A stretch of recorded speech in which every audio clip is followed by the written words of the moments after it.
કે સ્વામીજી કે મને ખબર નહીં કે મારી ઘરવાળી મને શું કરી નાખ્યું છે, મને સમજણ નથી પડતી. પહેલાં મને કહે કે તમારે આટલું જ કરવાનું, 2 નામ જપજો, 2 નામ જપજો. તો મેં 2 નામ માની જપ્યો. પછી કે હવે તમે 2 માળા કરો. પછી કે જો આજે હું રસોઈ નહીં બનાવું, તમારે આટલું કરવું પડે તો જ હું ઘરમાં રસોઈ બનાવીશ. તો પછી મેં એને કીધું કહેતા મને એટલું હવે તો વળગાડ વળ્યો છે કે હવે તો મને તમે જ દેખાવો છે ને ભગવાન જ દેખાય છે. આને કહેવાય સ્ત્રી.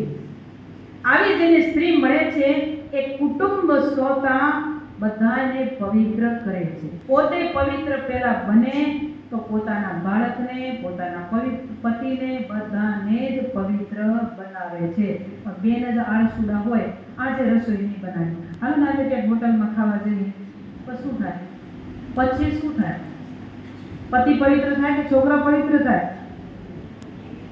એ તમને કહું છું માતાઓ, કોણ પવિત્ર થાય? કોઈ ના થાય? પેટ પવિત્ર ના થાય? પેટ પવિત્ર જ્યારે નથી થતું ત્યારે માણસના વિચાર પણ પવિત્ર થતા નથી. જો વિચારને પવિત્ર કરવા હોય ને તો પેલો એનો આહાર પવિત્ર કરવો પડશે. અહીંથી શરૂઆત કરવી પડશે. સાંભળજો, પાણીપુરી આપણે લારીએ જઈને ખાઈને ઘરમાં બનાવીને ખાય એમાં ફેર શું હોય?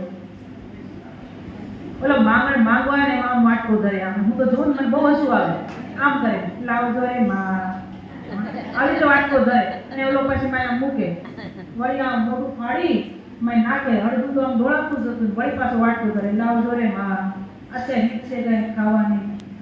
અરે જીવન જીવો તો સ્વમાન તે જીવો. આવું શું માંગણ વેરા કરીને જીવન જીવવાનું? ઘરે બનાવો સરસ મજાનું, પવિત્રપણે ઘરે બનાવો, ઘરના સભ્યો બધા ભગવાનને જમાડીને ભેગા બેસીને ખાઓ.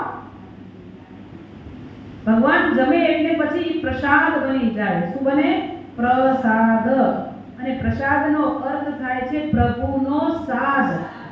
જેને પ્રભુ બોલાવે એ જીવાત્મા ક્યારે પણ અપવિત્ર થતો નથી.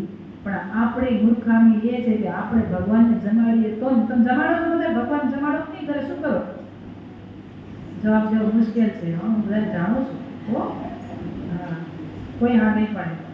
કેટલા ભગવાનને કેટલા જમાડો છો બોલો? અડધા તો નથી જમાડતા ને, તો તમને કઈ વાંધો ના પાડે છે ભગવાન? કેમનું છે?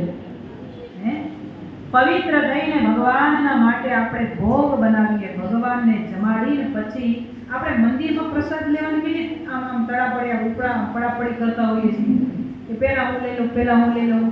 પ્રસાદનો મહિમા છે એટલે તો હું એમ કહું છું કે ઘરે આપણે ભગવાન માટે થાળ બનાવી, ભગવાનને ભોગ લગાડી, ભગવાનને જમાડી અને પછી એ જે જમે ને એ પ્રસાદ જમવાથી માણસના તન અને મન બધું જ પવિત્ર થાય છે. રોજ પવિત્ર જમવાથી મન તન બધું પવિત્ર બનશે. પણ આપણે ભગવાનને જમાડીએ તો ને, ખરેખર તો ભગવાનને જમાડવા જોઈએ એટલા માટે કે આપણા ઘરે કોઈ મહેમાન આવ્યું હોય ને તો એને ચા પાણી નાસ્તો કરાવી પછી મોકલીએ છીએ. ના મોકલો તમારા ઘરે બીજા આવે